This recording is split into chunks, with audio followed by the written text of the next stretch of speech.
gross mismanagement and incompetence is in the business of saving lives.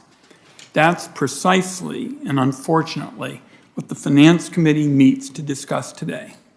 This morning's hearing is an update on an investigation Senator Grassley and I, along with Senator Cardin and Senator Young, have been conducting for more than 2.5 years.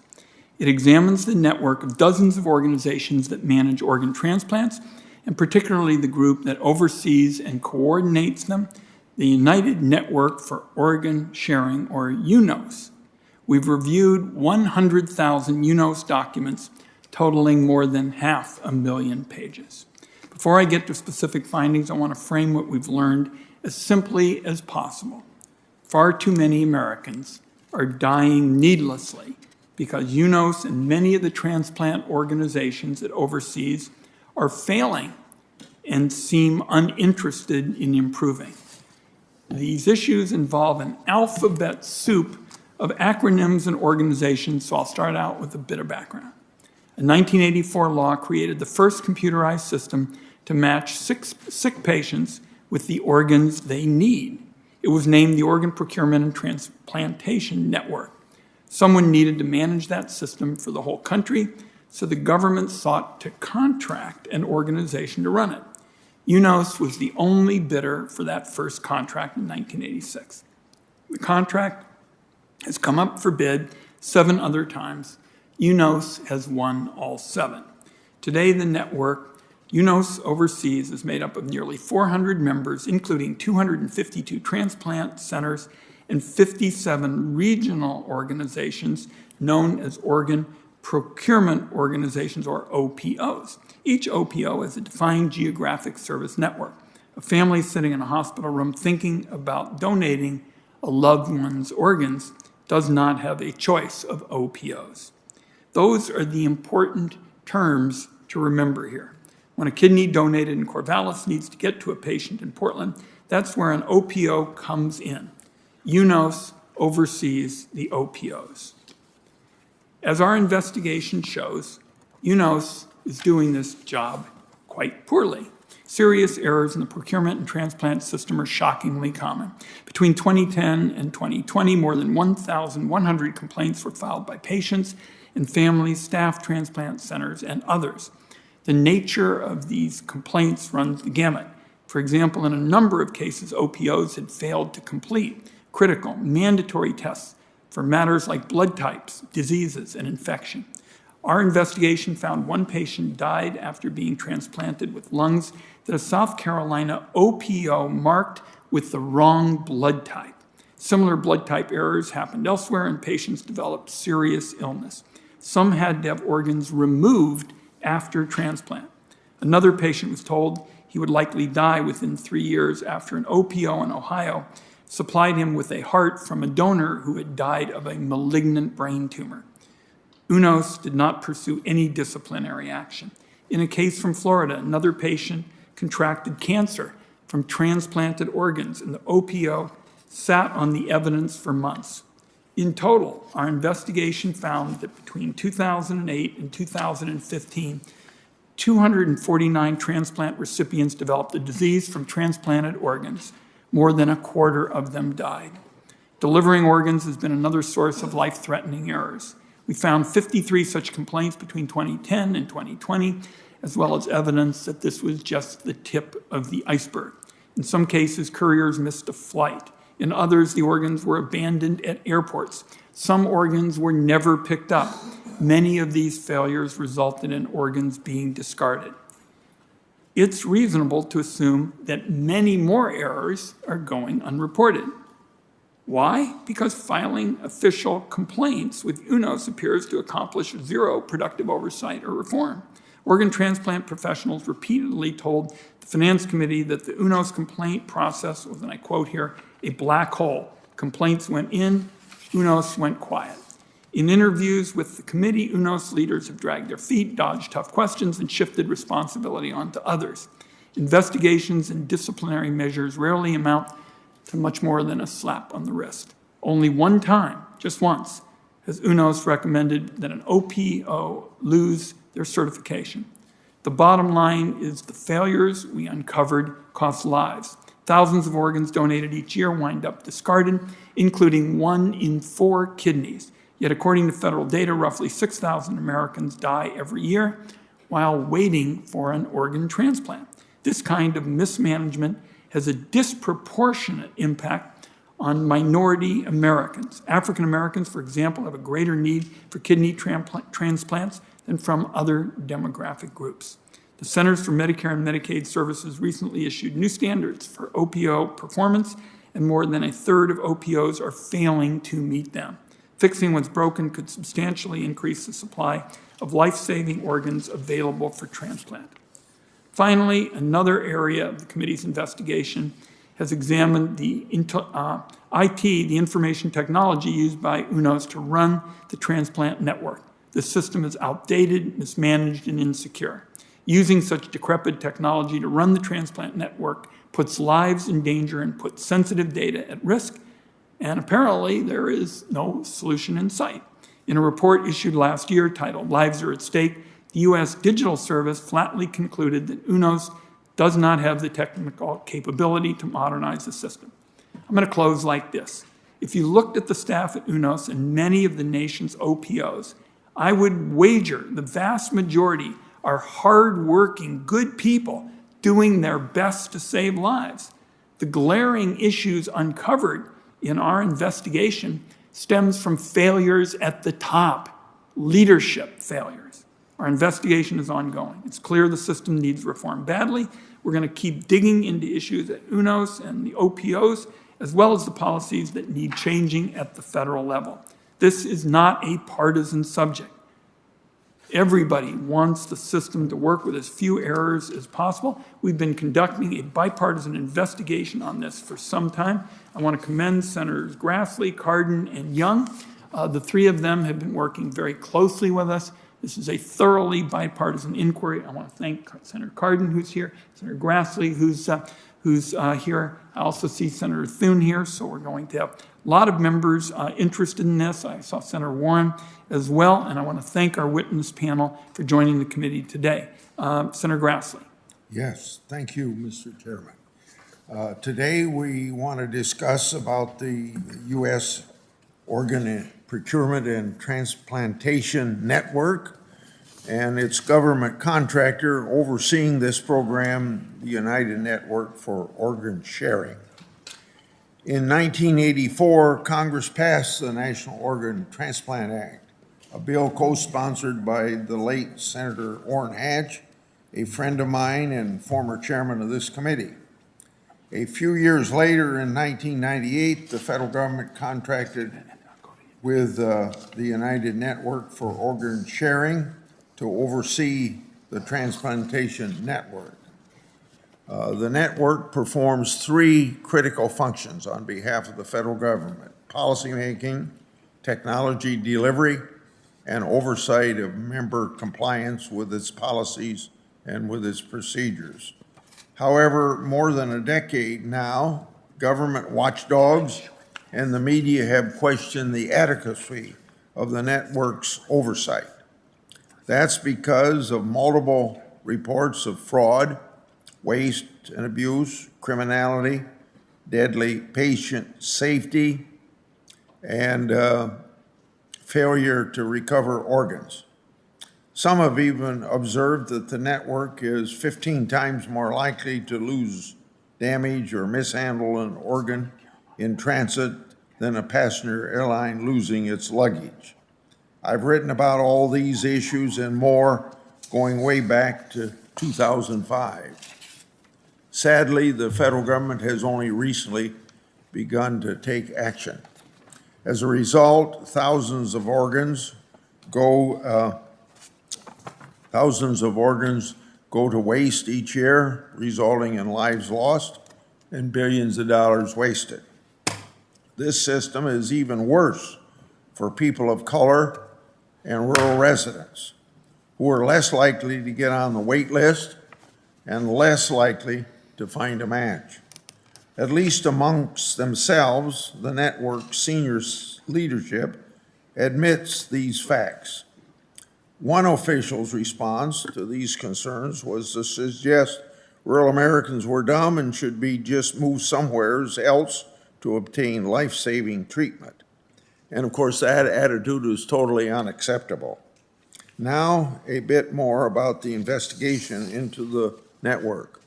In February 2020, this committee sent a letter to the network requesting information and data on its oversight of the transplantation organization. We found that there's a huge variability in how well organ procurement organizations known as OPOs are serving their communities. In fact, according to the Centers for Medicare and Medicaid Services, as many as 22 of the 57 OPOs are failing outcome and performance metrics. This variability has negative consequences for the transplantation network and causes transplant hospitals to have fewer organs for patients on the wait list. We also found that the network has broken governance system that fails to hold its members accountable for reoccurring patient safety issues. Now, as I said once again, when I started looking into this way back in 2006, the network acts like, quote, the fox guarding the chicken house, end of quote, instead of a trustworthy and independent oversight body that holds its members accountable. As such, transportation failures, ABO blood type testing, and allocation errors are common occurrences at underperforming OPOs. So, Mr. Chairman, it's about time and very timely that we hold this hearing. Congress has waited too long to fix a broken system. We must insist upon accountability moving forward. Patients' lives are at stake. Thank you. Thank you very much, Senator Grassley. And as I noted in my opening statement, I'm very glad that we have Senator Young here as well. Senator Young, Senator Grassley, Senator Cardin, and I have been at this for some time, and this has been thoroughly bipartisan. The committee has made a number of important findings during this bipartisan inquiry, and we believe it's in the public's best interest to see these results. Therefore, I ask unanimous consent to enter the committee's hearing memo and all supporting documents related to that memo into the record. Let me now introduce our guests. We're pleased that they're here. Mr. Shepard is the Chief Executive Officer of the United Network for Organ Sharing. His organization currently holds the government contract for the Organ Procurement and Transplantation Network. He's been in this role since 2012. Prior to joining UNOS, he served for 15 years in various positions with the Virginia state government. Diane Brockmeyer is here. She is the president and CEO of Mid-America Transplant, an organ procurement organization located in St. Louis, Missouri. A nurse by training, Ms. Brockmeyer started her career at Mid-America as an organ procurement coordinator in 1986. In 2016, she became the president and CEO, overseeing the organization's operations, including partnerships with more than 120 hospitals and transplant centers located throughout Missouri, Northeast Arkansas, and Southern Illinois. Mr. Barry Friedman is here. He's the executive director of the Advent Health Transplant Institute in Orlando, Florida. This is a position he's held since January of 2020. He began his civilian career in organ transplantation as an ICU staff nurse in St. Louis, Missouri in 1985 and has over 30 years of experience in the transplant community, including roles in leadership positions at transplant centers around the country. He's also had a distinguished military career. Calvin Henry is the Region 3 representative on the OPTN Patient Affairs Committee in 2012. He received a double lung transplant at Houston Medical Hospital after being diagnosed with an untreatable lung disease considered to be a terminal illness, now a successful lung transplant recipient.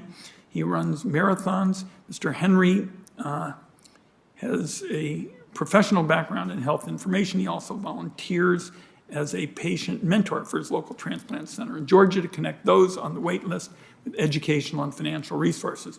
Mr. Henry asked that a letter from the Patient Affairs Committee urging immediate reforms in the transplant system. He entered into the record. Before he begins his statement, I ask unanimous consent to do so. And Dr. Jamie Locke is an abdominal transplant surgeon at the University of Alabama, Birmingham, where she's a professor, and the chief of the Division of Transplantation, among other positions. A graduate of Duke University, she completed her medical degree at East Carolina University and her surgical residency at Johns Hopkins. We want to thank all our guests for their participation, and we'll begin with Mr. Brian Shepard. Thank you, Mr. Chairman, members of the committee. Thank you for inviting me to discuss our nation's organ donation and transplant system, the role of the United Network for Organ Sharing, or UNOS, and our community's ongoing efforts to increase transplantation. My name is Brian Shepard. I'm the CEO of UNOS, the mission-driven nonprofit which holds the federal contract to serve as the U.S. Organ Donation and Transplant Network. In my role, I've seen up close the power of organ donation and transplant, lifting and sustaining the families of organ donors, and restoring and inspiring transplant recipients. Through NOTA, Congress intentionally put organ allocation policy in the hands of the clinical, professional, and patient community. UNOS works with transplant hospitals, OPOs, and patients to address the most important issues in donation and transplant, and we leverage experts in the fields of technology, research, and science to continually improve the national system. We convene a community of diverse professionals and patients, sometimes with very strongly held opinions, and leverage that very diversity of opinion into a system that provides the greatest possible benefit to patients awaiting transplant. In fact, all of the committed individuals on this panel with me have served on or even led at least one OPTN committee, and 2 of them have even served on the board of directors. And their opinions and insights have helped shape the system that we have today. Today, I look forward to having a conversation about that system, a system that just marked its 9th consecutive record-setting year of life-saving transplants, and surpassed 41,000 transplants in the year 2021, a total never before received in a single year by the United States or any other country in the world. Transplantation on that scale would have been hard to imagine in 1984 when Congress passed the National Organ Transplant Act. The law established the OPTN to maintain a national registry for organ matching and specified that that network would be a private, nonprofit entity. And it's been an honor to serve the nation for over 3 decades. But we also realize that UNOS is not the final word in donation and transplant. We are part of a multifaceted system of improvement and oversight that includes multiple federal agencies, including important roles for HRSA, CMS, CDC, FDA, and NIH. Consistent with the Institute of Medicine recommendations and best practices in healthcare quality, the OPTN's authorizing regulation creates a role of peer monitoring and quality improvement that complements but is very different from the regulatory certification and oversight role granted to CMS to support their role. UNOS's work is bounded by NOTA, the OPTN final rule, and the OPTN contract, and focuses on 3 main areas: developing equitable allocation policies, maintaining the national waitlist, and offering matches to patients through safe, secure, and modern technology, and continuing to improve performance through peer review. All of our work is closely overseen by HRSA, who serve as members on all of our 19 committees and our national board of directors. That's the community that UNOS is so proud to be a part of, a community dedicated to the equitable distribution of organs, no matter who you are or where you live. We've made rapid and remarkable changes in the past few years alone, changes that have expanded equitable access to transplants for candidates on the list, increased priority for the sickest patients, and reduced disparities between races, ethnicities, and geographies. But there's always more to do. There are over 100,000 Americans waiting for an organ as we speak. Even as 115 patients are successfully transplanted every day, another 17 die waiting. We cannot rest until every patient who needs a transplant is able to get one. By building on the successes of our national system and our community's ongoing efforts, we can come together around that vision, and when we do, our work literally saves lives. UNOS stands ready to work with any senator on potential legislation, to provide information, or to serve as a resource. Thank you again for inviting me to discuss the status of donation and transplant, and I look forward to taking your questions. Thank you, Mr. Shepard. Ms. Brockmeyer. Chairman Wyden and members of the committee, my name is Diane Brockmeyer, and I'm the president and CEO of Mid-America Transplant, the organ procurement organization serving eastern Missouri, southern Illinois, and northeastern Arkansas. Thank you for the opportunity to speak today. At our organization, we follow the ethos of every donor, every time. Our team is committed to giving donors and their families the care they deserve while stewarding their gifts to patients desperately in need. Mid-America Transplant depends on the broader national transplant system administered by UNOS to accomplish this work. We need to urgently address patient safety. Each organ lost due to system or provider failure has a consequence to the thousands of patients waiting for a transplant. Furthermore, a discarded organ fails to honor the heroic gift from a selfless donor and compounds the family's sense of loss. UNOS lacks urgency and accountability around identifying and remediating this preventable loss of organs, and they are not required to publicly report adverse events when patients are harmed, organs are lost, or the quality of patient care is deemed unsafe. UNOS does not require clinical training, licensure, or certification standards for OPO staff delivering critical patient care. In this environment, who's looking out for the patient? Who's being held accountable for poor patient care? No OPO has ever actually been decertified, regardless of its performance or its safety record. UNOS has failed to align its efforts to ensure patient safety at the system level, and this decision has tragic and deadly consequences. We must update the archaic technology system at UNOS. As OPOs, we are required to work with UNOS technology, DonorNet, every day. DonorNet is outdated, difficult to use, and often slow to function when every minute counts. Manual entry subjects it to error, and OPO and transplant center staff are not empowered with the right information when time is critical. I did serve in leadership roles on the OPO committee from 2017 to 2022. Committee members and industry leaders voiced repeated requests to improve DonorNet. The consistent response was UNOS IT did not have the bandwidth to address this work. The limitations of the UNOS technology are delaying and denying transplants to patients that are dying on the wait list. Poor technology impacts the disturbingly high kidney discard rate in the United States, where 1 in 4 kidneys never make it to a patient for transplantation. Critical time is lost due to the inefficiency of DonorNet, wasting time on offers that will not be accepted. Of course, an available organ should be offered to the patient in list sequence. However, far too much of the matching, particularly on older donors and organs that are difficult to place, are left to the individual OPOs and transplant centers to find each other, despite rather than facilitated by UNOS technology. Mid-America Transplant intentionally identifies surgeons who accept kidneys that have been repeatedly turned down many times. These are life-saving options for those patients. In May of 2022, one of these patients was number 18,193 on the list. Relying on DonorNet alone, that kidney would never have been placed, and the chance to save a life would have been wasted. When an OPO goes out of sequence to place an organ that would otherwise be thrown away, UNOS requires an explanation. However, when organs are recovered and discarded, UNOS remains silent. We must remove conflicts to ensure effective governance. From 2018 to 2020, I served as a board member for the OPTN. Serving on the board of the OPTN automatically assigns membership to the UNOS board. My board experience revealed that at times UNOS actions are not aligned with its fundamental vision of a life-saving transplant for everyone in need. How can you fairly represent the country's interest and a contractor's interest at the same time? Board members are often kept in the dark about critical matters and are marginalized, particularly if they express views that differ from UNOS leadership. Preparatory small group calls are conducted prior to board meetings to explore voting intentions, and if the board member was not aligned with the opinion of UNOS leadership, follow-up calls are initiated. Fellow board members reporting feeling pressured to vote in accordance with UNOS leadership.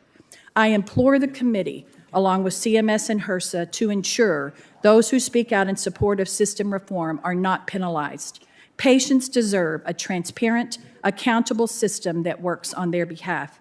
To protect patients, I urge Congress and the administration to separate the OPTN functions into different contracts so that patients can be served by best-in-class vendors, to immediately separate the boards of the OPTN and OPTN contractors, and to ensure that patients are safeguarded through open data from both the OPTN and OPOs. Your immediate action on this matter will save lives. Thank you very much, Ms. Brockmeyer. Next will be Mr. Barry Friedman. Chairman White and Ranking Member Crapo, Senator Grassley, and members of the committee. On behalf of Advent Health, I am honored to provide testimony on the current state of organ transplant policy in the United States. My testimony reflects 30 years of healthcare and transplant experience and my direct leadership involvement in the United Network for Organ Sharing and the Organ Procurement Transplant Network. I currently serve as the executive director of the Advent Health Transplant Institute, one of the busiest centers in the United States, having performed nearly 5,000 transplants. I take very seriously our sacred duty to the families and patients who entrust us with the gift of life to provide for organ transplant. It is our duty to be good stewards of these organs, honoring the faith of these families and the health of our communities. Families in need of life-saving organs have no other option but to trust the organ transplantation system that is in place. This system has failed many patients waiting for organ transplants due to the lack of oversight and accountability. Approximately 23% of kidneys procured from deceased donors are not used and discarded, resulting in preventable deaths. It is our responsibility to address this issue. Organ transportation is a process left to federally designated organ procurement organizations, OPOs. Currently, they develop their own relationships with couriers, rely on airlines, charter flights, ground transportation, and federal agencies to facilitate transportation. In many cases, organs must connect from one flight to another, leaving airline personnel responsible for transfers.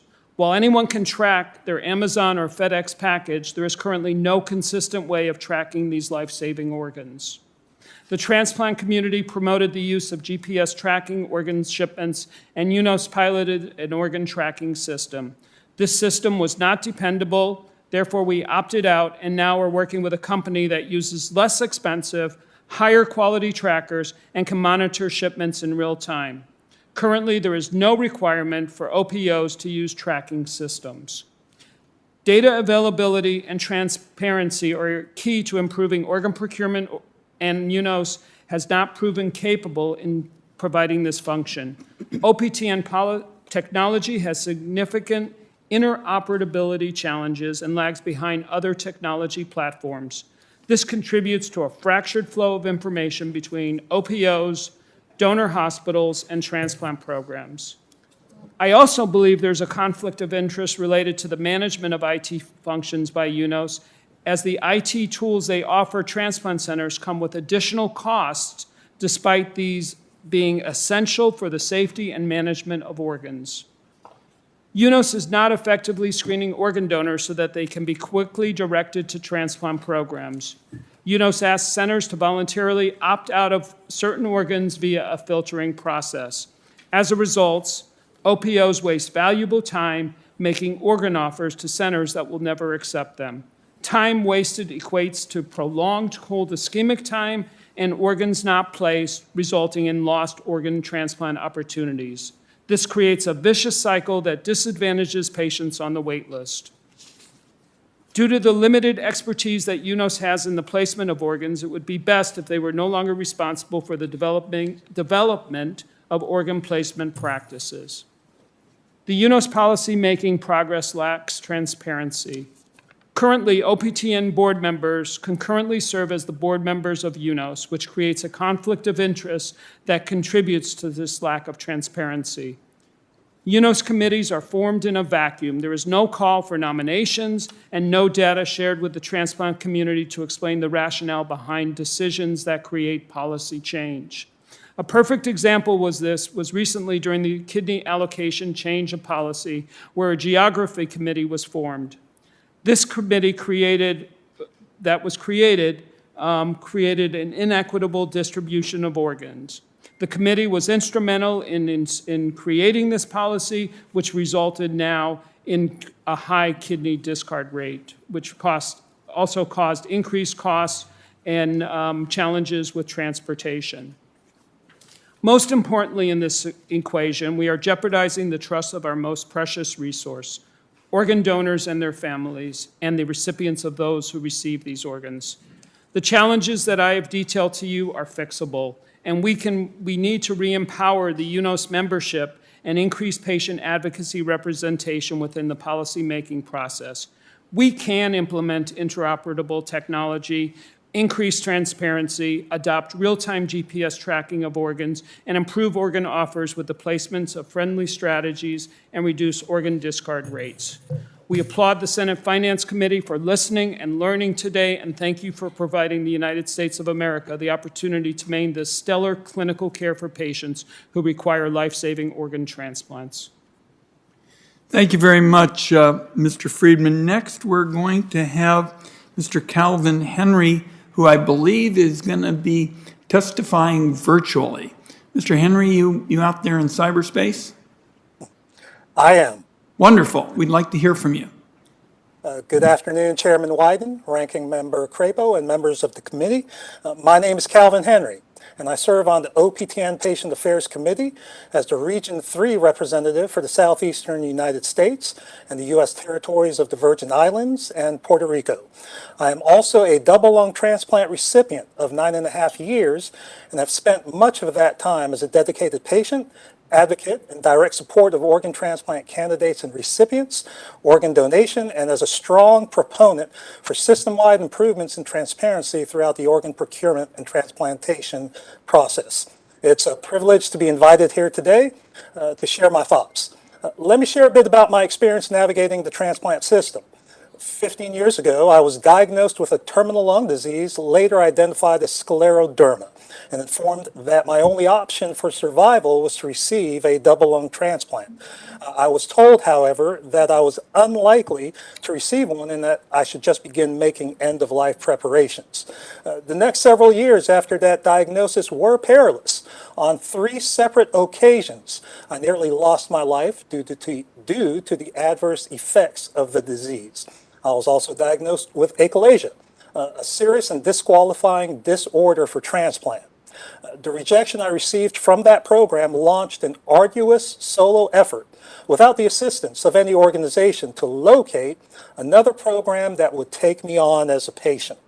The specific circumstances of my own experience may be unique, but the constant difficulties in accessing transplant services are all too common. I was fortunate that I had the means, including access to good insurance, that allowed me to travel to another state to receive care. That's not always the case. Many studies highlight the disparities and inequitable access to transplant services that disproportionately harm Black people and people of color who do not have the resources to access transplant in these circumstances. This committee has previously highlighted that organ donation systems failures are an urgent health equity issue. Across the board, the numbers for kidney failure for Hispanic Americans, Black Americans, and Native Americans are far worse than white Americans. Yet we also know Black people and people of color are less likely to receive transplants. Research has also documented that often Black families receive differential treatment from OPOs. As former Surgeon General Dr. Ken Mortsugu noted, often misallocation of OPO resources means OPOs do not respond to all donation cases or do not properly train and support their frontline staff. The impact of this, he says, unsurprisingly, falls disproportionately on families of color. The federally funded Deceased Donor Potential Study showed the U.S. may be recovering as few as 28,000 organs each year. According to the chief of transplant at Vanderbilt, who testified at the House oversight hearing last year, if the system were fully functioning, there would be no waiting list for livers, hearts, or lungs within 3 years, and the kidney wait list would be dramatically reduced. The leaders and several of my colleagues on the OPTN Patient Affairs Committee asked me to submit a letter included, which is in my full written testimony. I have joined them. Among their messages to you are the following. Antiquated technology and an apathetic culture cause patients to languish with incomplete and often incorrect information and leave people to die every day on the list. OPTN PAC members have raised these points often with UNOS leadership and have seen our calls for reform ignored. We have been aghast at the absolute failure of UNOS to operate the practice and business of transplant and to acknowledge much less effectively serve patients who are waiting and dying on the organ wait list. We ask that you ensure that the federal government makes the fast approach in contracting OPTN cycle competitive. For the first time since the original OPTN contract was awarded in 1986, and we implore you to ensure that UNOS does not hold patients hostage in the process. Senators, I urge you all to act to ensure that we make better use of the organs that are donated, to ensure that health equity issues with Black people and people of color are addressed, and that the glaring technology issues causing patients harm are quickly remedied. I thank you for your time. Mr. Henry, thank you very much, sir, for your participating. I also, colleagues, want to know that he has asked that a letter from the Patient Affairs Committee urging immediate reforms in the transplant system be entered into the record. Mr. Henry and colleagues, that has been done. Dr. Jamie Locke is next. Chairman Wyden and members of the committee, my name is Dr. Jamie Locke, and I am the director of the Division of Transplantation Surgery at the University of Alabama at Birmingham. At UAB, we currently have 1,022 patients waitlisted for kidneys, the majority self-identified as African American or Black. Transplantation was always supposed to be about the patient, but the system we operate now has almost a complete lack of ownership and responsibility. Whether it is a failing OPO or UNOS failing at the most basic responsibilities of getting recovered organs matched and safely to their intended recipients. These are the government's own contractors. My patients, your constituents, need your help. We know that thousands of kidneys are recovered and discarded every year, and that thousands more are never recovered at all. Discards have increased since the most recent allocation change, as the new system increased complexity, and to date, UNOS has shown no ability to manage even simple logistics. The most powerful thing to know about this is that every organ represents a life. We can never forget that. Imagine having a medication you need to live being thrown away simply because someone took too long to get it to you. Your life, quite literally, in a trash can. Organs are no different. They too have shelf lives, and they are measured in hours. Discarded organs and transportation errors may sound abstract, but let me make this negligence real for you. In 2014, I received a kidney that arrived frozen. It was an ice cube you could put in your drink. The intended recipient was sensitized, meaning difficult to match. The only thing we could do was tell the waiting patient that due to the lack of transportation safeguards, the kidney had to be thrown in the trash, the final generous act of a donor in Maryland. In 2017, I received a kidney that arrived in a box that appeared to have tire marks on it. The box was squished and the container inside had been ruptured. We were lucky and were able to salvage the kidney for transplant, but why should luck even play a role? Since the frozen kidney and the box with tire marks, I have received other kidneys that had to be discarded either due to handling issues or UNOS transportation errors. But 1 week this May was particularly difficult. In 1 week, I received 4 kidneys from 4 different OPOs, each with basic errors that led to the need to throw away those life-saving organs. One due to a botched kidney biopsy into the kidney's collecting system, another because of a lower pole artery that had been cut during procurement that could have been fixed if someone involved had assessed the kidney for damage and flushed it before packing, but that didn't happen. 2 others arrived to me blue, meaning they hadn't been flushed either. Opacity at UNOS means that we have no idea how often basic mistakes happen across the country, nor can we have any confidence that anything is being done to redress such errors so they don't keep happening. All I know is that in 1 week I received 4 kidneys, 2 from Tennessee, 1 from Florida, and 1 from Georgia, that couldn't be used. What was particularly heartbreaking was 2 of these kidneys were for sensitized African American or Black women. Women who have been pregnant, especially multiple times, are harder to match, contributing to both gender and racial disparities in access to transplant. This is a very real example of how a constrained pool of organs and high discards disproportionately hurt women and women of color who are more likely to have multiple pregnancies. I know others have spoken up, and more still who want to speak up. But senators, please know that every person I have talked to who has spoken up about system failures has told me they have been punished in some way through both micro and macro aggressions. The very highest levels of leadership within UNOS is an insular club that has turned its back on patients by ignoring their own unconscious biases and even impugning patients behind closed doors. We need reform now.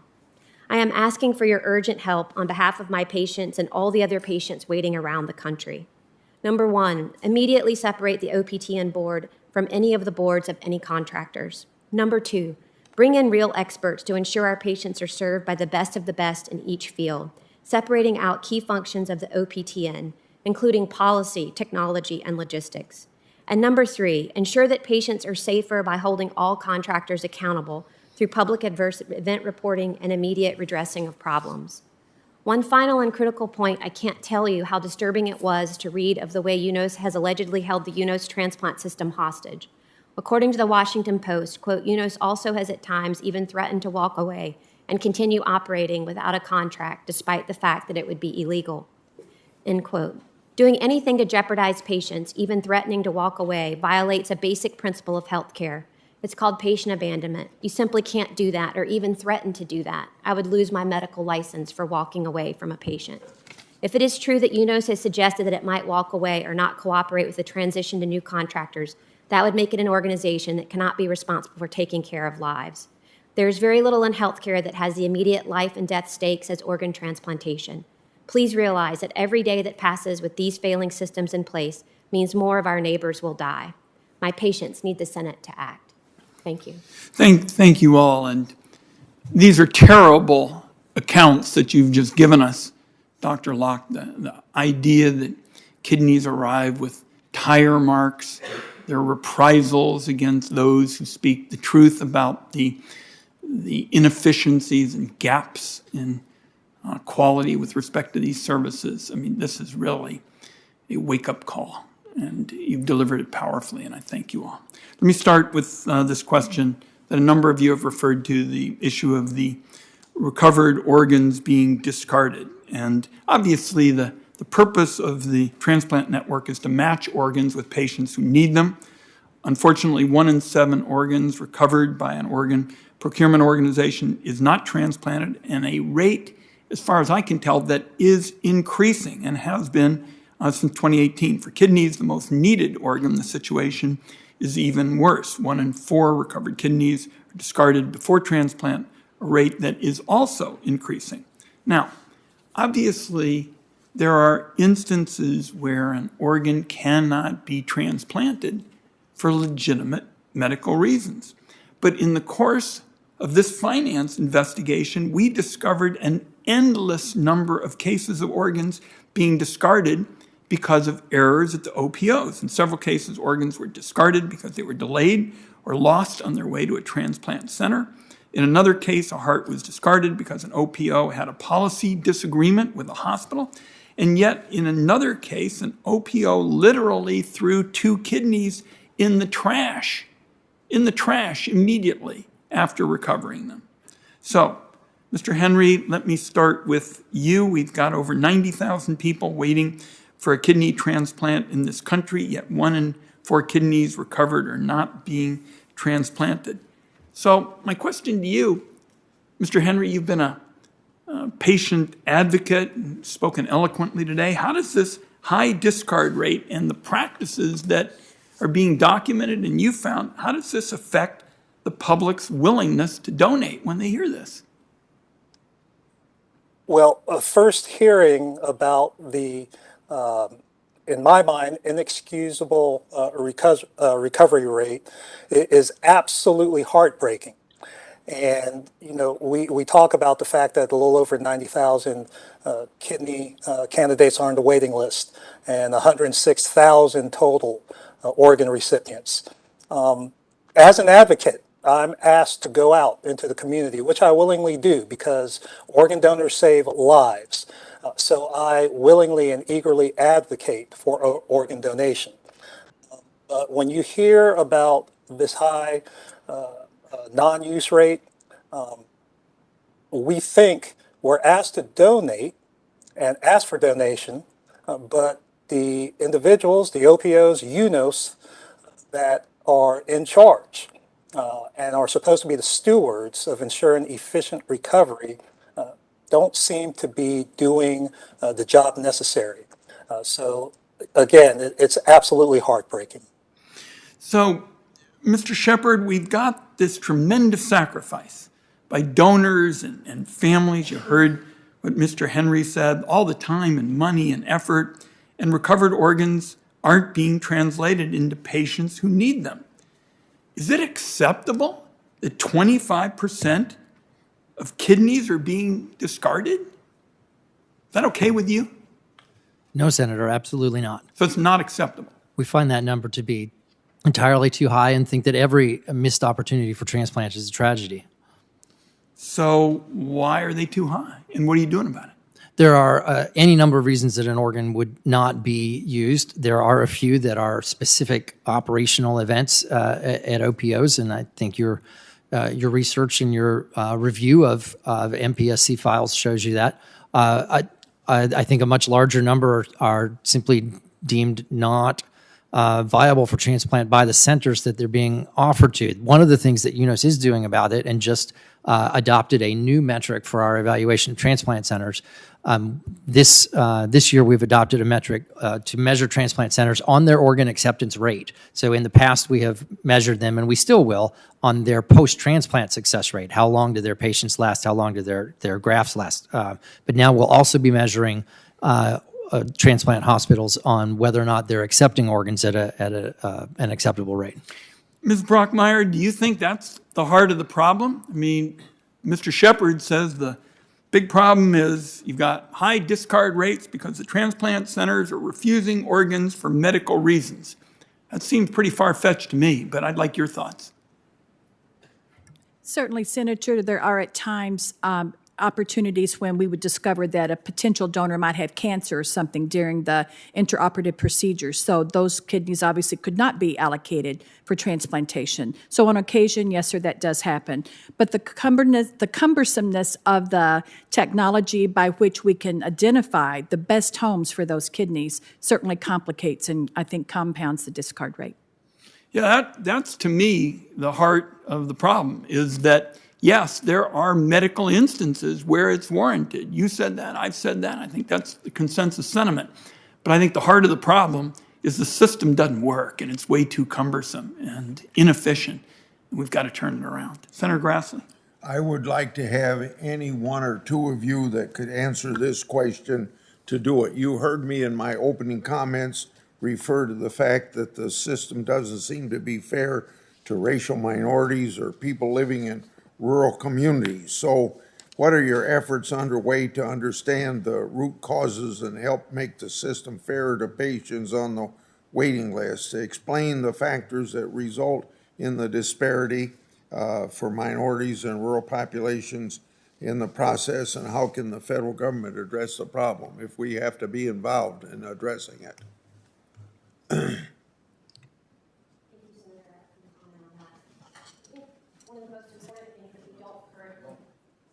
One of the most important things that we don't currently do is we don't actually account for disease burden in terms of examining our waiting list. So we have no way of knowing if we're actually serving the correct people, if the correct people are actually making it to the waiting list. Disease burden is super important because it not only identifies the individuals who are in need of transplantation, but it also speaks to supply. So areas with high rates of end-stage kidney disease burden, like the southeastern United States, are going to have much lower supply. And they also are predominantly, those waiting lists predominantly consist of African-American or Black individuals. So if you want to make a truly equitable organ system, you have to essentially get more organs to those areas where there are higher disease burdens.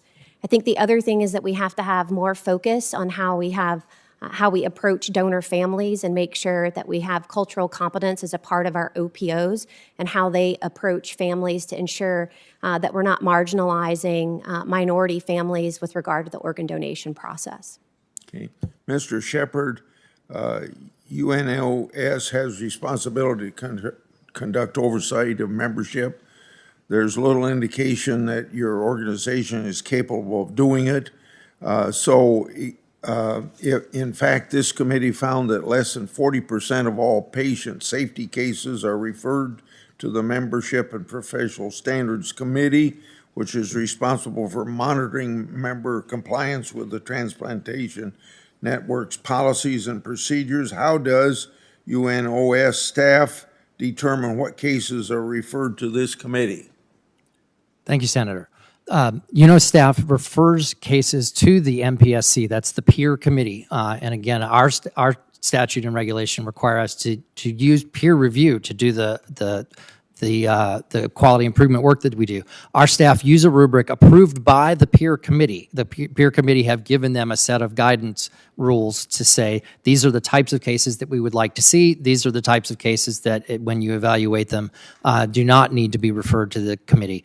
Our staff do not make those judgments independently. All of those staff decisions as to whether a case meets the MPSC rubric for referral are reviewed in a group of the member quality staff, including the chief medical officer, UNOS.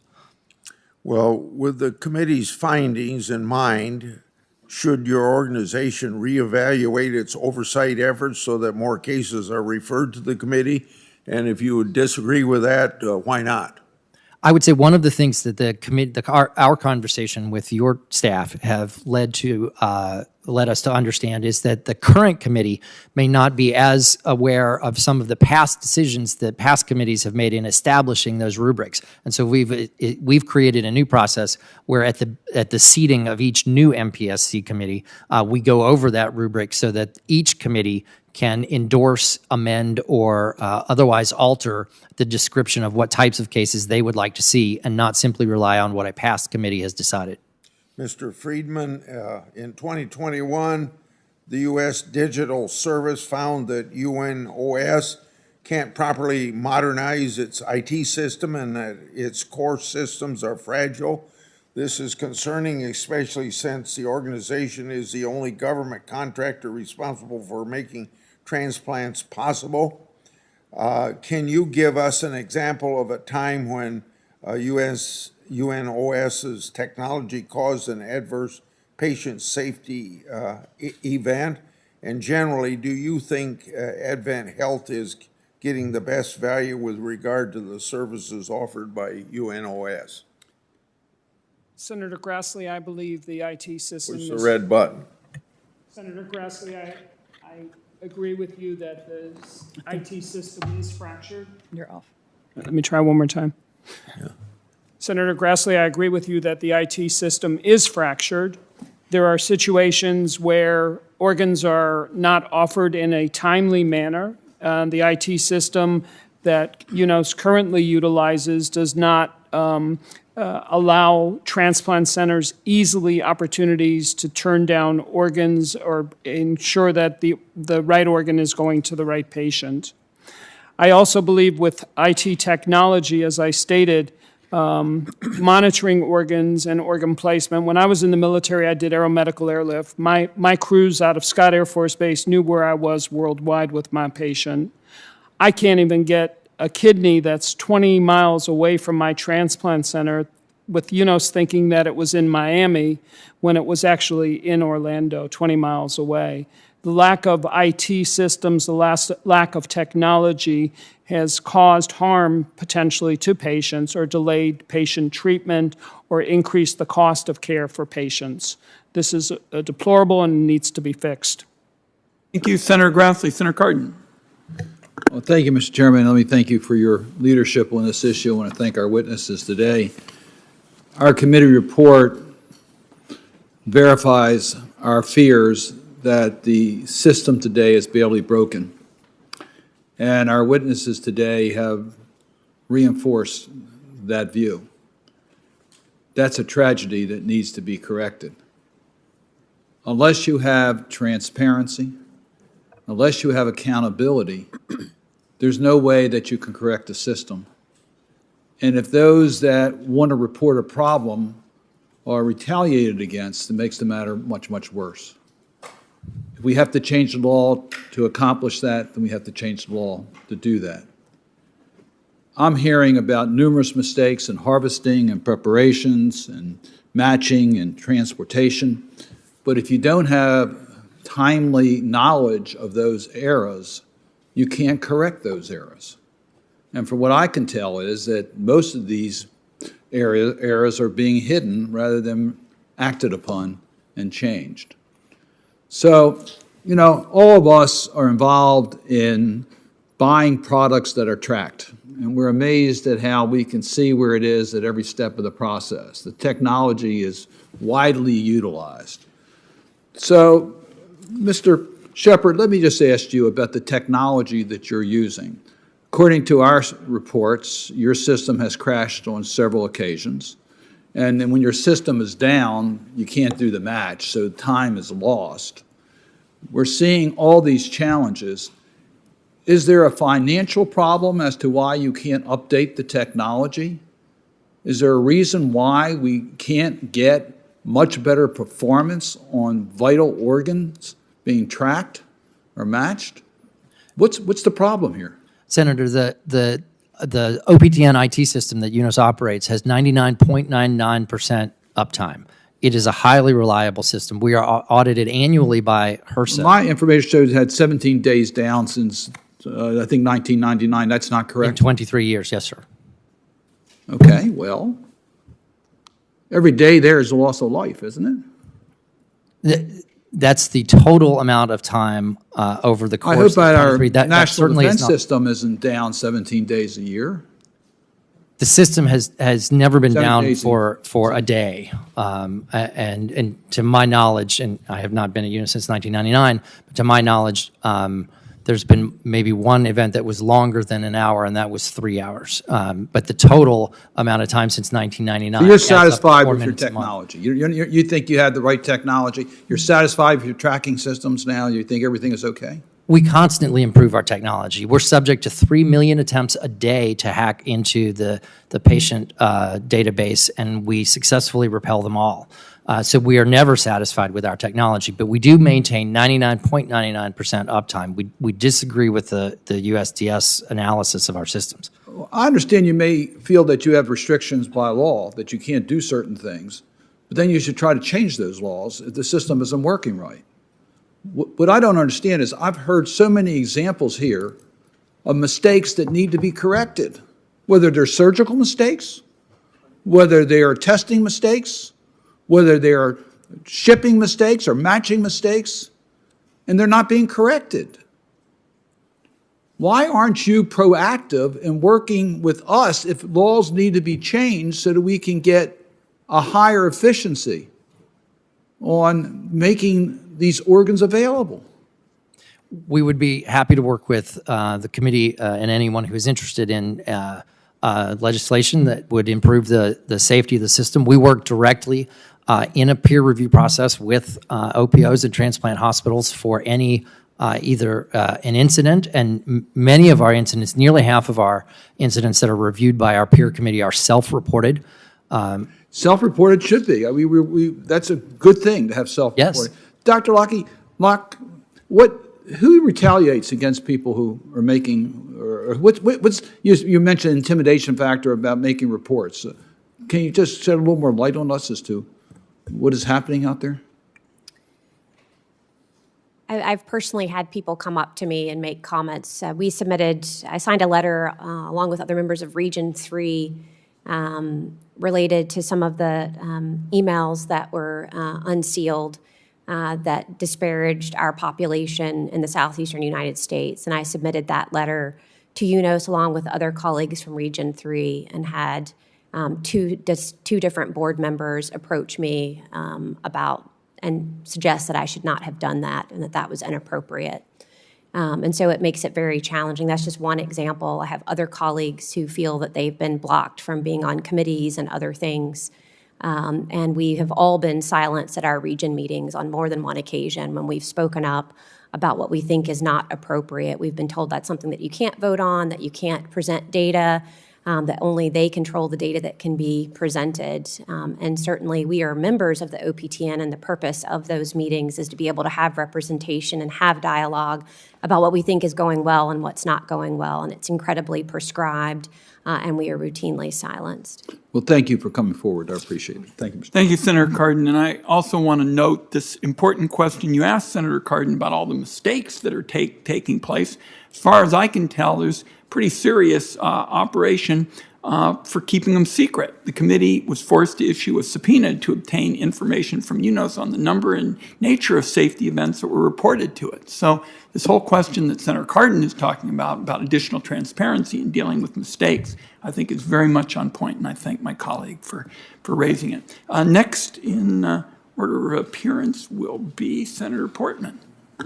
Thank you, Mr. Chairman. And Mr. Shepard, I'm going to follow on some of the questions that Senator Cardin raised. 2,800 Ohioans are on the transplant waiting list right now. You all probably know that. And according to information obtained by the committee nationally, in a 7-year period, at least 249 transplant recipients have developed diseases from infected organs, and at least 70 of these patients have died. One of those troubling cases was in Ohio. The recipient came for a routine follow-up and was informed that he had accidentally received a transplant from a donor with cancer. Tragically, it was not on the initial report. The recipient had a 3-week period where they didn't even know. But the donor had a brain tumor, and that was on the pathology report that was not available for some reason. So this recipient has now been told he's likely to die within 3 years. There are 4 organ procurement organizations in Ohio, OPOs, and they all do life-saving work, but we need to give them better tools to be able to ensure that lives are not lost, and we don't have additional tragic situations like this one due to testing failures. Can you tell us, Mr. Shepard, what more UNOS can do to ensure that those 2,800 Ohioans we talked about awaiting transplants don't receive infected organs? Yes, Senator, thank you. The UNOS has created in the operation of the OPTN a disease transmission advisory committee, which also includes the CDC. So in addition to the peer review committee, which is studying the specific techniques, the specific operations that may need to be improved, or changes that an OPO or transplant hospital might need to make in practice, the disease transmission committee actually reviews transmissions, ensures rapid communication between OPOs and all the recipient transplant hospitals. So if one transplant hospital were to find that they had received an infected organ, there's a quick communication chain back through the rest of the organs that were recovered from that donor. And we continue to, that committee routinely provides guidance, most recently offered on COVID, offered quarterly guidance as new information came out about there is COVID. no, you said earlier there's no regulation of these OPOs. Again, there are a lot of great ones that save lives every day, but others obviously fall short of the goals. You're saying that there is a monitoring of this and information provided, but there's no assurance that these best practices, as an example, would be followed, even on disease. Is that true? If you're asking whether UNOS can prevent an OPO from operating or from being an OPO, then we cannot. Not prevent them, but require them to do something. You don't have the ability to require them. The peer review process has significant persuasive authority, but all the payment authority and all the certification, okay. decertification authority live at CMS. So you don't have the ability to require that they do things. A lot of suggestions have come out in the context of this report. It's been recommended by the University of California that we should automate data entry. They indicate that 85% of data entry is automated in other healthcare records, and these should be automated. Right now, individuals are required to enter the data manually, which costs time and allows for error, human error. Do you agree with that? We absolutely agree that data entry should be automated. 65% of UNOS's forms are available to be electronically filled out through APIs, and more than 200 transplant hospitals and OPOs are using electronic APIs now to automatically deliver data to UNOS. Does OPTN require that? The OPTN does not require them to use the API. We also hear that upgrading technology at OPTN will protect it from cyber attacks that could be the difference between life and death for people. Do you have a response to that? I'm sorry, said the Do you believe you are protected from cyber attacks? we never are satisfied with our protection from cyber attacks, but we do know that we are attempted to be hacked into more than 3 million times a day and have not yet been successfully hacked, but we continue to upgrade those protections on a regular basis. Do you think there should be tracking of organs in transit? I think that's a very beneficial thing. UNOS provides an optional service that a quarter of OPOs use. Many OPOs also use other commercially available trackers to do that. There is not a single requirement to use a particular system. The 21% discard rate, I understand, has a lot to do with the transporting of organs, and the lack of tracking is part of the problem. In one report, organs are 15 times more likely to be lost or damaged than your luggage when taken through an airport. Could that be possible? I haven't seen that number and would We'll be get you that. surprised. I would certainly be surprised if We'll it were get you true. that. That's part of, again, that came out of this report. You talked about the app that you're developing to offer transport options. Is this app fully operational? It has been fully utilized by our organ center and is in a pilot phase with several OPOs. Is that something you're going to have beyond pilot soon so Yes. people can get better best practices on transit? And how about manual entry? Would you have a plan to make the network safer for patients and protect it from cyber attacks by using more automation? Is there a plan to do that? Yes, we continue to expand the number of APIs that are available. That also depends on the OPOs and hospitals making the changes to their IT systems on the other end to communicate across that bridge. I didn't mean to leave you out. We have some questions to the record for you all. Again, I thank you for holding this hearing, more importantly for the committee doing this thorough report. Thank you, Mr. Chairman. Thank you, Senator Portman. Next is Senator Warren. Thank you, Mr. Chairman. So in the United States, when people need an organ transplant, their lives are in the hands of one federal contractor that our government hires to run the entire national organ donation program. And today this system is run by UNOS, which first got its contract back in 1986. In fact, UNOS is the only entity that's ever been awarded or even bid for this federal contract.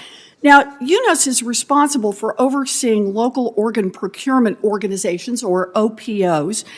Because UNOS oversight is so bad, some OPOs are disasters. Testing errors, lost organs, never collecting healthy organs that could have been donated.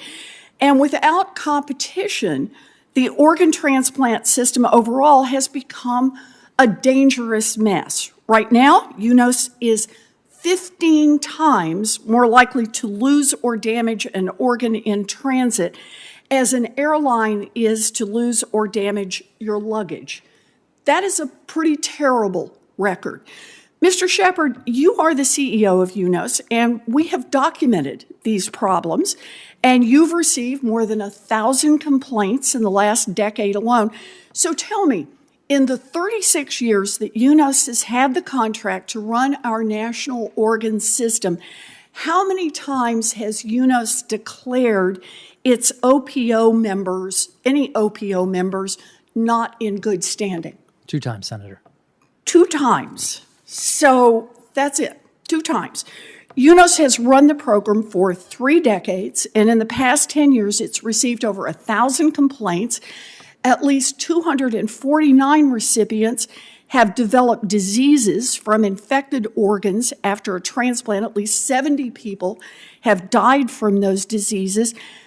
And you've looked the other way when one of your members was part of an illegal kickback scheme that eventually sent an OPO executive to federal prison. So, 36 years, a list of deadly problems, a kickback scheme, and yet UNOS has only twice declared one of its members, quote, not in good standing. A designation that is so toothless that it doesn't even require the OPO to pause its operations. So let me get one other piece of data out here. Mr. Shepard, how many times has UNOS put an OPO on probation? I don't have that number off the top of my head, but it's not a large number. It's not large. In fact, it's 3. 3 times in 36 years. Look, this isn't oversight. This is sitting on your hands while people die. And UNOS has been allowed to look the other way because it has never faced any competition. Finally, HRSA, because the federal agency that awards your contract is now heading into this contracting cycle that stakeholders have said must break up the monopoly for the first time ever.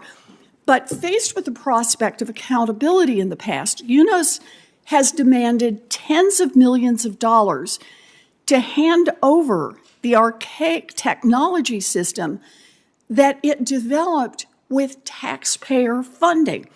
UNOS has even threatened to walk away and illegally continue to operate the organ transplant system without a contract. So, Mr. Shepard, can you commit that UNOS will not in any way attempt to hijack the United States transplant system during a transition to future contractors? UNOS would never make an attempt to do it to take any actions regarding the transplant system that would harm patients. And in fact, the discussion that has come to light in the USDS report was our attempt to assure HRSA that despite coming very close to the negotiating deadline, we would not turn the system off and walk away from patients, even if bureaucratic paperwork pushed us beyond the deadline. So you're not going to walk away and turn the system off. You're also not going to demand millions of dollars for a system that was developed at taxpayer expense. The system has been paid for in part by taxpayers. Approximately 10% of the budget of this contract is taxpayer funded. The rest of that is paid by hospitals when they list patients. So the government has not, over the years, paid for the software. So you're still planning to get millions of dollars for this system? That's what you want to do? Sell it back to the government if you don't get this contract? The contract allows the government to purchase the software from us. At what price? I mean, we have obviously a monopoly on both sides here. Well, I tell you what, we'll go into the pricing. I just want to be careful about my time. I'll just be clear. You should lose this contract. You should not be allowed anywhere near the organ transplant system in this country. And if you try to interfere with the process of turning the contract over to someone who could actually do the job, you should be held accountable for that. You know, there are a whole lot of reforms that are needed in this system, but this is a good place to start. Patients and families deserve better than they're getting right now from UNOS. Thank you, Mr. Chairman. That last sentence sums it up. Patients and families deserve better. Senator Young. For many years, I've taken an active personal interest in the organ donation system. I had a very good friend. I served with him in the U.S. Marine Corps. His name is David McFarland. I've gotten to know his wife, Jennifer. We called him Gunny McFarland. I reconnected with Gunny McFarland when I moved back to Indiana after service in the Marines, and he died waiting on a heart, and that was a really powerful experience for me. So when I was elected to the U.S. House of Representatives, I resolved to do whatever I could to bring more organs into the system. Came to find out there was seemingly very little I could do. I'd scrutinize an existing system that was highly opaque. And that's really frustrating to me. I think it's frustrating to a lot of Americans. In recent years, as some of my colleagues have indicated, there have been a number of complaints submitted to UNOS, 1,118. Less than 40% of those were referred for additional review. Of that small number, only one case out of 1,118 complaints resulted in probation. It's either a very impressive record of success, or it's a very low record of probation. My strong suspicion is that more of these complaints are indeed valid and should put some result in probation. 2 of these complaints have led to a designation of member not in good standing. Been multiple documented incidents of OPO poor performance, serious allegations ranging from illegal financial arrangements to testing failures resulting in patient death. I'm going to ask for a real short explanation. Maybe Mr. Shepard, you can provide it. Please explain why UNOS very rarely uses the probation and member not in good standing ratings. Thank you, Senator. The reason would be that the primary tool for UNOS to promote quality improvement is the peer review process that's established in our regulation and our contract that calls for us to be the confidential coaching and best practice arm in contrast to the regulatory and financial oversight rules that CMS provides. Okay. And yet we still have a large gap between the need for organs and the number of organs are brought forward.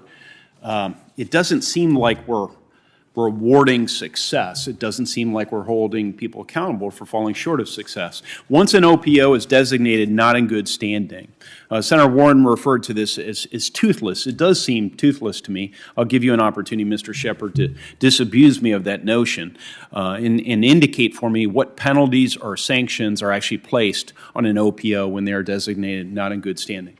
The statute does not give UNOS any authority to offer sanctions like that. The certification, decertification, payment authorities belong entirely to CMS. UNOS's statute doesn't give us the ability to... So it is toothless in that sense.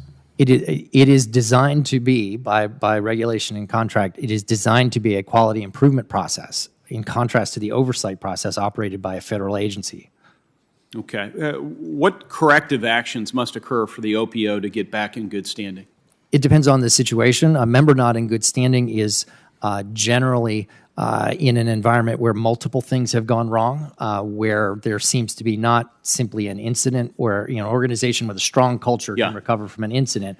An organization that has more systemic issues is likely to be member not in good standing. Is there a formal audit or review process in place to ensure OPOs and other OPTN members are complying with appropriate rules and policies? Yes, a member not in good standing goes through monthly meetings with the MPSC peer committee for usually 2 or 3 years to come off of that standing. All OPOs in transplant centers are reviewed routinely. Okay. On the topic of failing to perform like the American people would expect the system to perform, I'd like to turn to reports of donor organs that are lost or delayed in transport, and an apparent lack of ability to solve or even improve this issue. To what extent does UNOS currently track the status of all the organs in transit at any given time?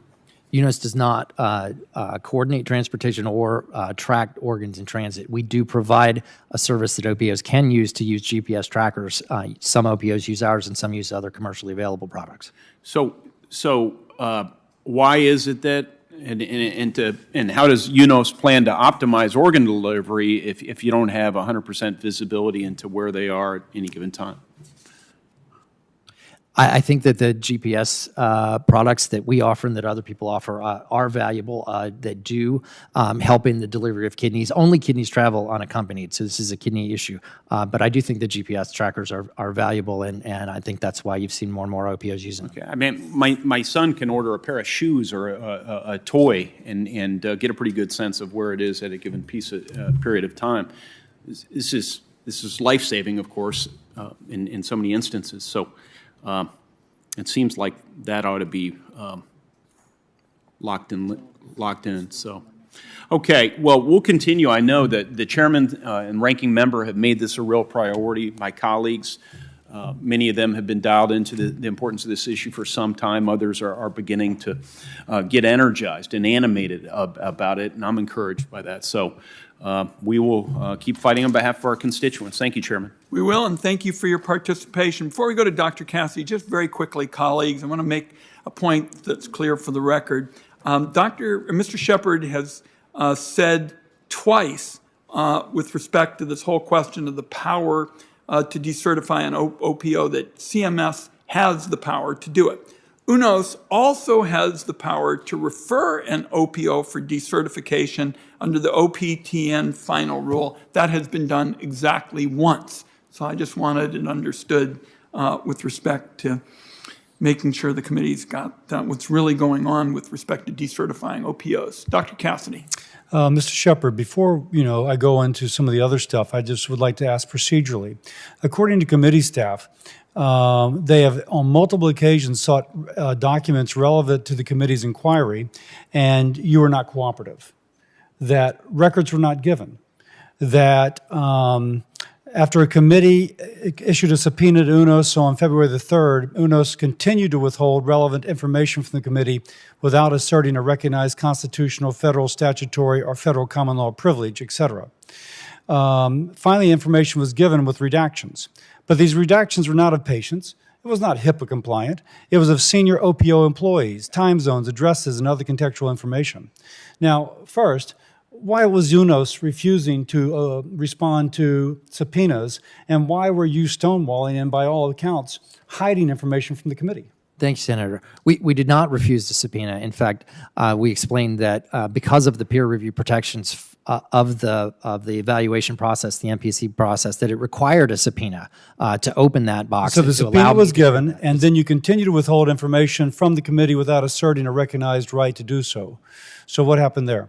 We provided redacted documents. So the redaction included senior OPO employees. That hardly seems, I'm a doc, you know, the hospital administrator is not an OPO, is not someone to be redacted. It's the patient's name to be redacted. So why were you redacting senior OPO of employees?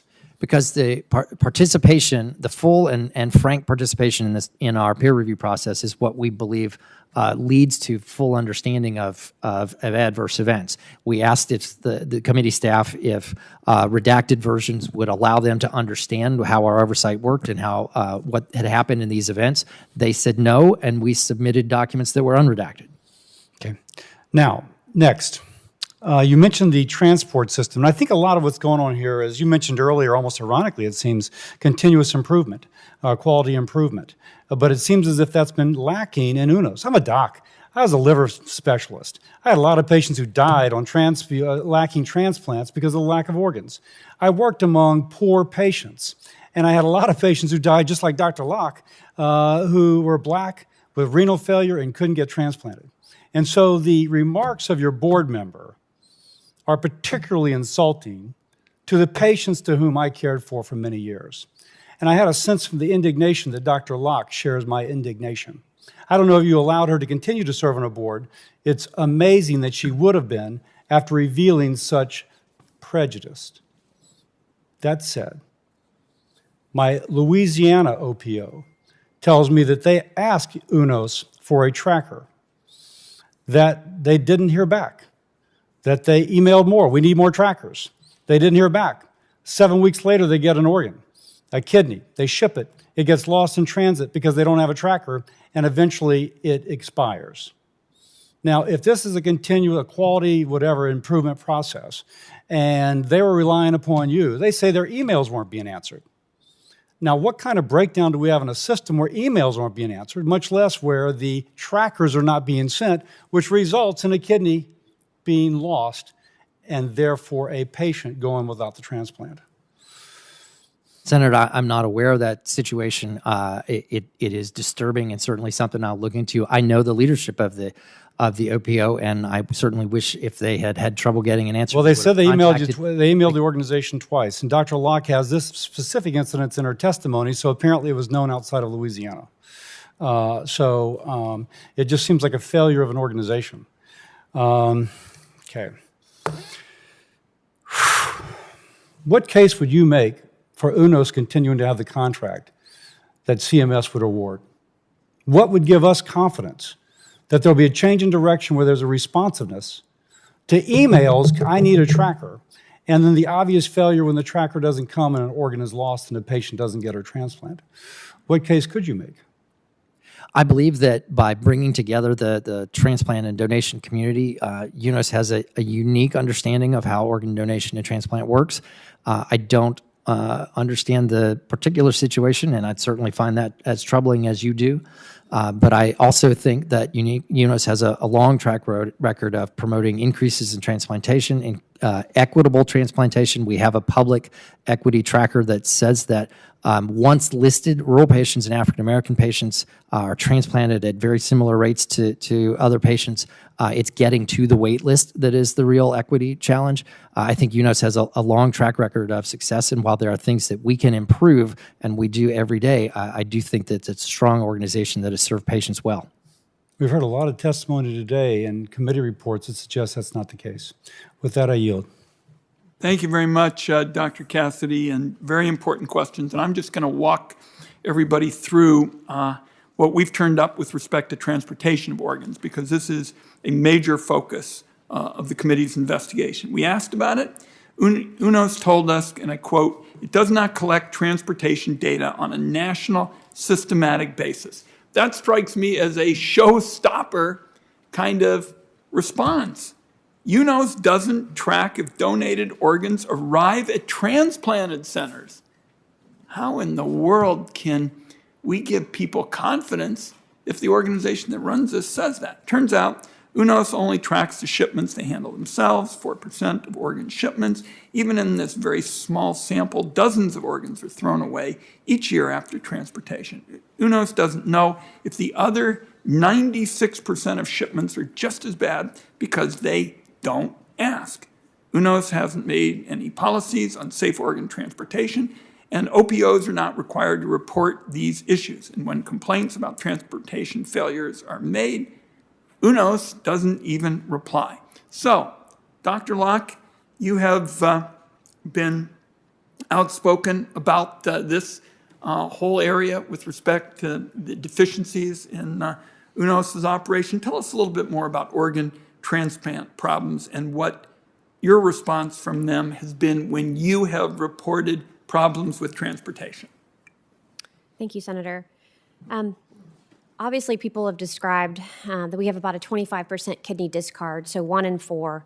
So if you look at numbers last year, these are rough numbers, but that'd be about 8,000 kidneys. And really, I think in some ways, these were kind of a victim of an entrenched and cumbersome allocation algorithms that are very ordinal. You have to go sort of in order when data clearly have shown that introduction of multiple simultaneous expiring offers would result in more efficient placement of kidneys, and this would decrease our cold ischemia time. It also, I think, reflects a failure of transportation logistics.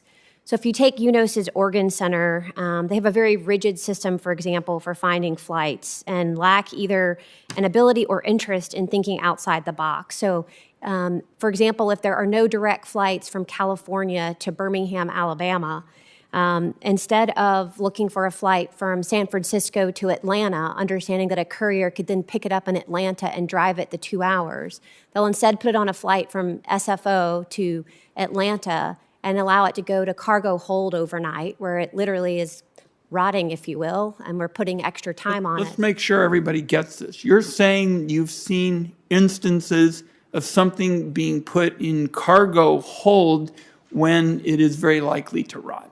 That is correct. So if the kidney arrives after 10 p.m. at the Atlanta airport, it goes to cargo hold. We discovered that and made calls to the airlines ourselves. And after several calls to the airlines, of course, they were mortified, not understanding that that was what was happening, and actually had their manager meet our courier, and we were able to get the kidney out of cargo hold. But this went on before we figured out what was happening, because essentially they fly it in, it sits in cargo hold, it comes out the next morning to catch the next flight. Instead of thinking outside the box, if we just get it to Atlanta, it's drivable to Birmingham. And those hours make a big difference. That sounds way too logical for what UNOS is up and up to. So please go ahead. So I think, from our perspective, one of the things that we really want to understand is why have we not engaged experts in applied mathematics to really optimize our matching algorithms and organ placement? And why haven't we really engaged experts in logistics around transportation? I mean, I think of the FAA, for example, what a remarkable entity. The fact that every day thousands of flights across the U.S. are in the air at the same time and don't crash into each other, and they know exactly where a given plane is, and it happens almost seamlessly every day. We should be able to do the same thing for our transplant system for our organs. As I said, too logical. Ms. Brockmeyer, UNOS has developed this organ tracking system. Do you all use it? And I'm curious what you think of it. Thank you for the question. Senator, we did use and participated in the beta pilot through UNOS and made the decision to not move forward using their product and have sought a commercial alternative. And why was that? Part of the issues were some, service-related issues, the lack of the interconnectivity that we wanted to be able to facilitate, a more expedited visual tracking of where the organ was. Was the tracking technology low quality? Yes, sir. All right. I'll have some additional questions, but my time's up. Senator Grassley. We're done. We're done. Okay. Mr. Shepard, in your testimony, in your statement to the committee today, you highlighted how people who work on the Organ Transplant Network's board and committees come from all corners of the transplant system. You noted that this diverse group of people are essential to making difficult policy decisions for the transplant network and how effectively the system works to protect patients. Yet the way you described these people and the peer review process and the documents you provided to the committee was very different. So I'd like to enter into the record 2 emails that you wrote. Here's how you described the principal transplant oversight committee in one of your emails produced to the committee. You said, and I quote, "Allowing the committee to fill these jobs increases the community's belief in the validity of the documents," end quote. You go on to say, and I quote, "It's like putting your kid's artwork up at home. You value it because of how it was created rather than whether it's well done. Only in this case, we persuade ourselves that it is well done anyway." One more. In this email, you describe the organ transplant network that you're in charge of as nothing more than, and I quote, "an overgrown homeowners association." Now, when you compare the organ transplant network you oversee to an overgrown homeowners association, doesn't that call into question the effectiveness of the oversight and governance processes of the organ transplant system that you're saying works so well? Senator, I don't recall those particular emails or the context, although I assume that... They're yours. I assume they are, sir. They're yours, Mr. Shepard, and they're central to your belief as you try to tell us that everything's hunky-dory, that you have confidence in the people. You just wrote a bunch of emails that go 180 degrees in the other direction. Let me turn now to the issue with respect to information technology. So the principal function of UNOS is to manage the electronic databases that keep track of organ donations and match them to people on the transplant waiting list. The technology that is used here is woefully out of date. A government report entitled "The Lives Are at Stake: The Government's Role in Modernizing the OPTN" concluded that UNOS lacks sufficient technical capabilities to modernize their systems, which the current system requires. Instead of a modern, integrated cloud-based system, the UNOS system requires manual information updates at every stage. UNOS transplant computers have crashed for a total of 17 days, with one February 2021 outage lasting 3 hours. When asked by our investigators, Mr. Shepard said improving the systems to meet industry standards was not a priority for UNOS, quote, "because it's not like air traffic control." Mr. Henry, I think you're still with us, and we're glad that you are. These organs are very perishable. As somebody who received a life-saving transplant, my guess is you believe every minute counts when you're on the transplant waiting list. Yes, absolutely. And like everyone else, we've read the USDS reports. We've read the Washington Post reports from earlier this week. And, you know, the IT services obviously have been, in our opinion, inadequate for quite some time. On the Patient Services Committee, our leadership has voiced their concerns about the IT systems for quite some time without much of a response. Mr. Henry, excuse me, how long have you been voicing your concerns about how outdated the IT systems are?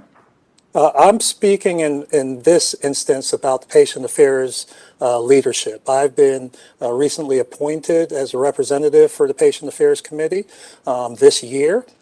So I've read through a lot of the emails and background information and spoken with leadership of the PAC committee about these issues, including the IT services.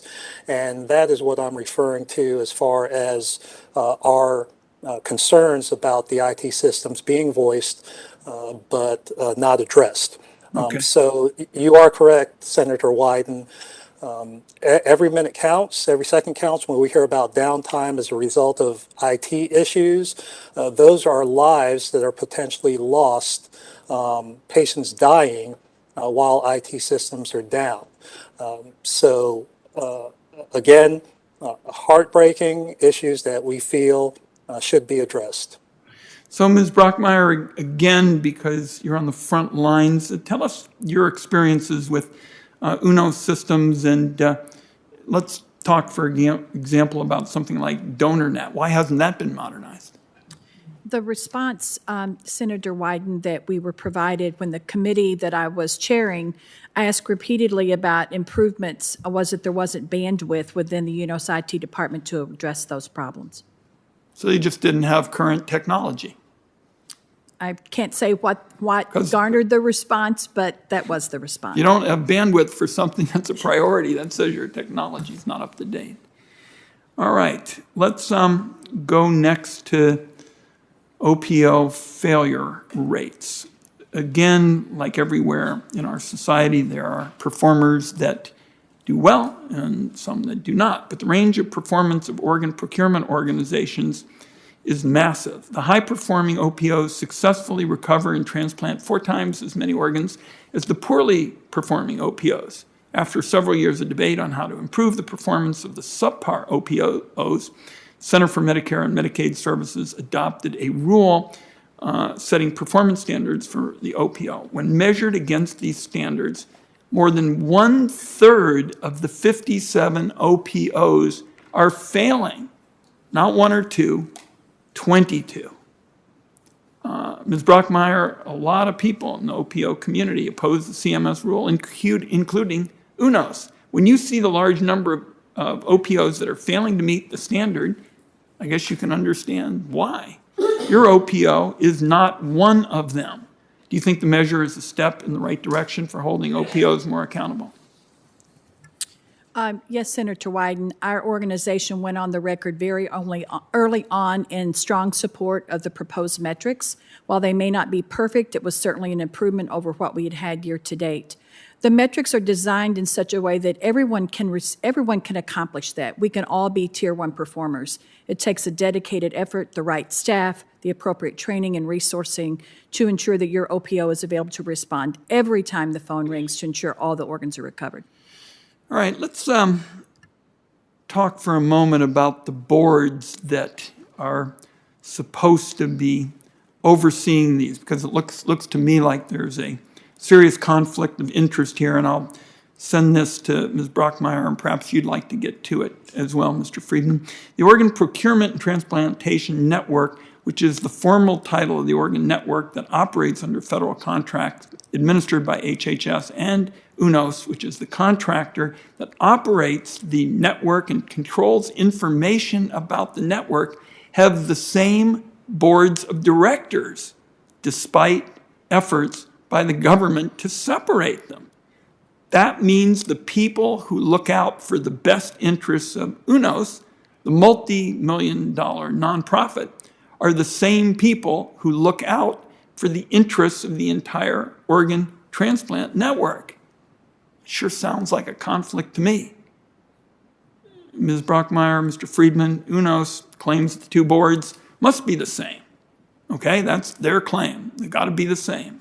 And there's no need for the board of the OPTN to be independent from the board of the government contractor that runs it. Why shouldn't the network have an independent board?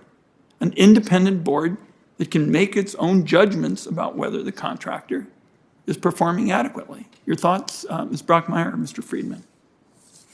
Yes, Senator Wyden, I think there should be an independent board. I think the division of the responsibilities of the board and by the inherent way that they're structured do pose conflicts. It would be like if you had an organization that was a supporting organization, you'd want to hold it accountable for its performance, and the current structure really limits that opportunity. Mr. Friedman? Chairman Wyden, actually, HRSA and CMS, they actually changed board complexity for OPOs requiring non-transplant individuals, and the same thing can be employed here as well.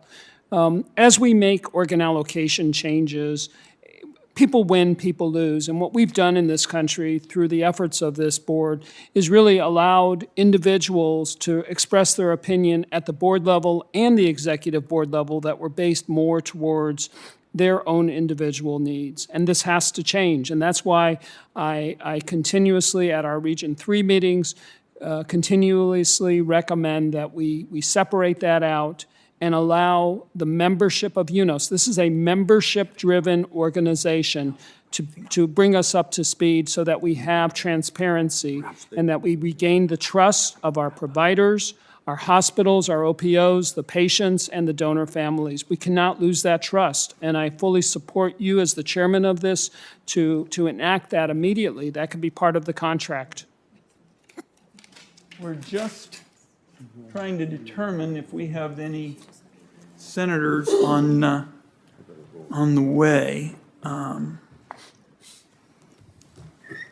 Let me ask our Republican colleagues. I'm going to go. And we do. Do you need me for We do something? not. Okay. Thank you for your participation in this. But we are very pleased that a strong advocate of patients, Senator Casey, is here, and let's let him get settled, and we'll go to him for his questions, and then I've got a couple of other areas that we need to look at briefly. Senator Casey, all set? Mr. Chairman, thanks very much. I wanted to start by thanking you for the hearing and for the work that you and the ranking member have done in conducting this important investigation.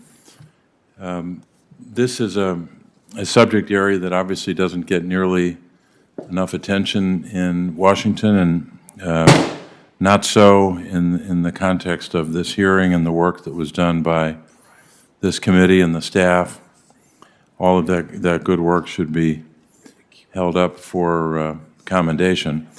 I also want to say I know I'm late for the hearing, so I know I may have missed some of the engagement and some of the answers to questions. So if my questions are redundant or duplicative, I apologize for that in advance. I come to this issue not just in the context of a public official and a member of a committee, but also in a very personal way. My father was the beneficiary of a double organ transplant in June of 1993, a heart and liver. Not many at the time 61-year-olds had been the beneficiary of that kind of transplantation. In fact, when he had it, I was told he was one of only, or I should say there had been, I think, only 6 in the nation at that point, and 4 of those 6 were dead. So his chances were not great, but thankfully he came through it and was able to live 7 more years, almost to the day. So we were blessed and fortunate. About 100 separate things had to go right for him not to die before receiving that double organ transplantation. So we're grateful for that. But I guess I wanted to focus on the last 2 recommendations that call for both transparency and accountability for the chain of custody and the transport of organs. We know that thousands of Americans are anxiously awaiting these life-saving, life-changing operations and waiting for that call to save the life of a family member. So I guess I wanted to start with Dr. Locke in terms of the both transparency and accountability. How would a greater degree of both, a greater degree of transparency and a greater degree of accountability, improve the transplant system? I think quite simply it would result in more lives saved.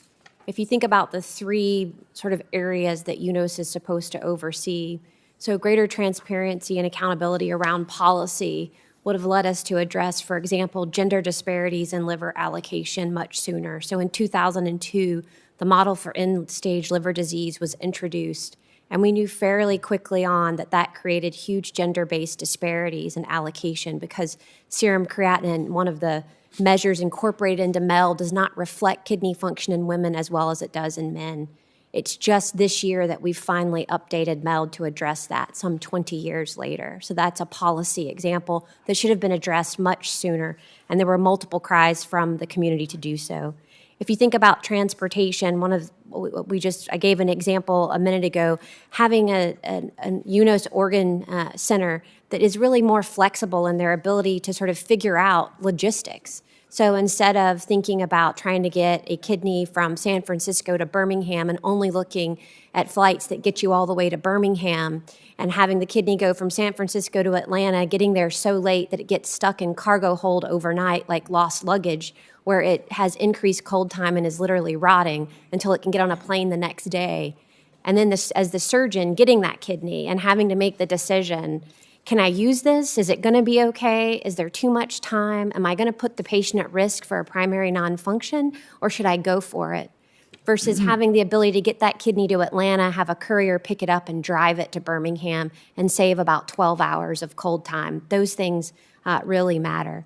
And if you think about IT, something as simple as having a system where we can more easily put in unacceptable antigens. This was a debate for many years. So for context, we list unacceptable antigens in the system. It allows us to better match kidneys so that when someone comes up on the match run, we have a high probability that they'll be a good tissue match. Well, that took forever, and we couldn't really get our unacceptable antigens in. So routinely, people get offered kidneys that aren't going to be a match, and you have to get through all of those before you can get to the person that they really should go to. Those are simple examples, but if we could really have transparency and accountability around those kinds of things, we could save more lives. Well, thanks very much. That's compelling, and I think for those of us who are concerned about the work of a committee like the Finance Committee being done, this kind of an investigation being done, of course, a report, an investigation, a study is only as good as the implementation of it. And so I guess I'd turn to you, Mr. Shepard, and just having heard from Dr. Locke about the benefits of both increasing accountability and transparency, would you commit to implementing, and you may have been already asked this, so I may be redundant, I'm sorry if I am, but would you commit to implementing the bipartisan recommendations with regard to both transparency and accountability when it comes to organ transplantation?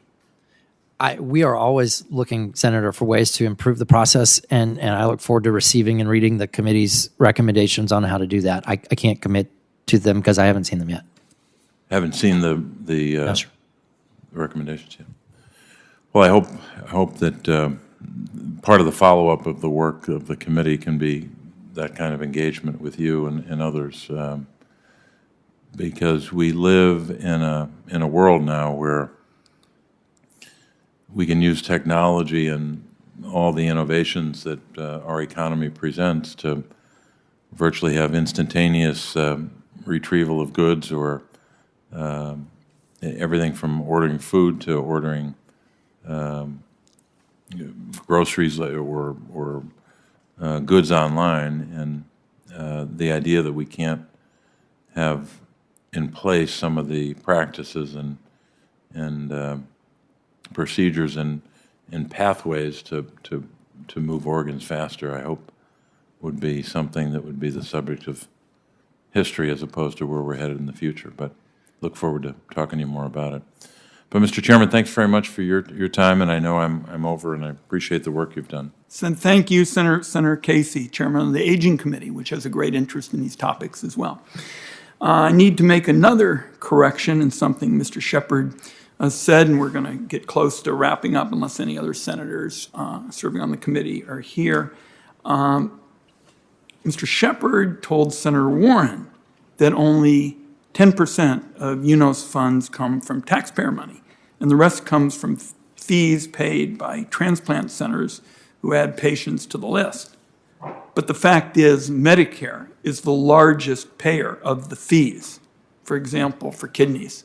So we're talking about inefficiency that puts patients at risk, and certainly taxpayer dollars are used to cover some of these practices.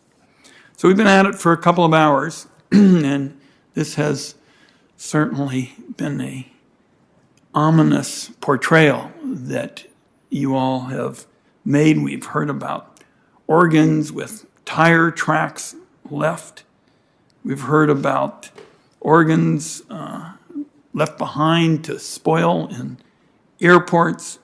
We've heard about reprisals against people who try to speak the truth about what's going on. We've heard about the culture of secrecy that dominates UNOS. We've got emails that, in effect, have Mr. Shepard ridiculing employees he says that he counts on. And we've gone through some of the details with respect to the transportation system. And probably the best way I'd describe it, it's not even a system. It just sounds like it's confusing at best, if not, bedlam.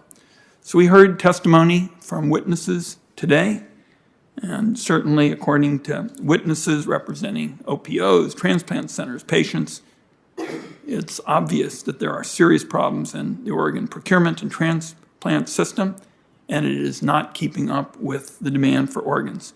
Patients die every day while they wait. The committee is going to continue its investigation. We've already looked at over 1,100 safety complaints filed with UNOS. They provide example after example of patient deaths and near misses after people have been selected from the list for transplant. 1/3 of the nation's organ procurement organizations fail to meet even the minimum standards set out by the agency that certifies them to operate. 1 in 4 kidneys recovered for transplant, never transplanted. The federal experts on information technology say that the network's IT systems are not up to the task, and that UNOS, the contractor that operates them, simply doesn't have the technical capability to update them. Now, the testimony from UNOS, which is the organization that has run this for decades, is unrepentant. We haven't heard anything resembling, we learned this and this over the last decade. We should have done that, but we're going to get it fixed soon. According to Mr. Shepard, things have never been better. That's really what we've heard today. We've had the contract, claims Mr. Shepard, and we're doing fine, and people should be satisfied with it. The patients and the families and the physicians basically are sending a very different message that the situation is dire. And the organization responsible for fixing it says there really isn't anything to fix. So we've certainly found in our investigation thus far that there's a lot to fix. So we're going to continue the investigation. The committee will be looking more closely at the role of federal agencies, the Center for Medicare and Medicaid Services, HRSA, and they're charged with overseeing the system, and we'll be looking at that. And the federal contract that UNOS has had for decades is up for renewal, and this is an opportunity to fix things. And on this committee, in a bipartisan way, we are determined not to miss this opportunity to get this fixed. Thanks Senator Grassley, Senator Cardin, Senator Young for their interest. They've been working with the committee for a long time. This is not a partisan issue. This is a national issue. And as we have touched on repeatedly over the course of the afternoon, patients waiting for organs and families of donors deserve better. And we're going to stay at it until they get those fixes. And let me also note procedurally that members have 14 days to submit any questions or statements for the record. I want to thank our witnesses and Mr. Henry, who has patiently been out there giving us good information from cyberspace for their patience. Finance Committee is adjourned.